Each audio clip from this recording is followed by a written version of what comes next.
Atlas, the revolutionary figure who claims to fight for the oppressed, represents the predatory element of many such movements, whatever they may be, but particularly pertinent here is the collectivist or populist types.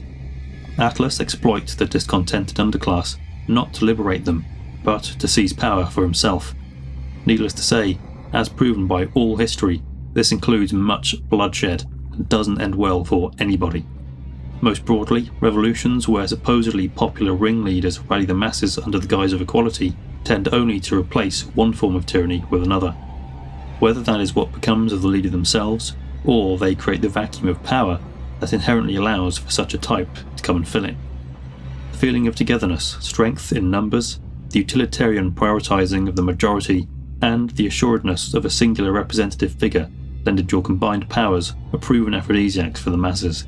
They are resultantly at the whim of the movement's leader, and are liable to disperse if they are removed without a suitable replacement. Rapture's conflict between objectivist individualism and collectivism can be understood through Hegelian dialectics, where each system serves as a thesis and antithesis, though, as we know, neither can sustain a society on its own. The synthesis could perhaps have acknowledged the role of enlightened self-interest, while maintaining the necessary societal hierarchy for people to interact through in a more regulated and group-conscious manner. There is a true dialectic here between Andrew Ryan and one Dr. Sophia Lamb, a clinical psychiatrist who he invites to provide counselling for the isolated populace. Whilst Ryan represents the objectivist thesis, Lamb proposes the entire antithetical mix of utilitarianism, altruism and collectivism, making a point of the common good as opposed to the highest good being the self-interest of the individual. They had undertaken a series of public debates to argue their sides, with topics ranging from religious rights to the nature of reality.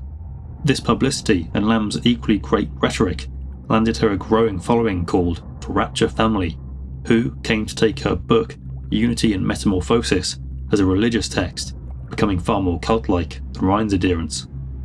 Further comparison of these two can come about from Bioshock's sequel, where Lamb's philosophy is expanded upon, but for now I'll finish this segment with how Lamb was imprisoned by Ryan, posing a threat to the system, and how most of Rapture's citizens, the duration of the first game's events, simply forget about her from that point on.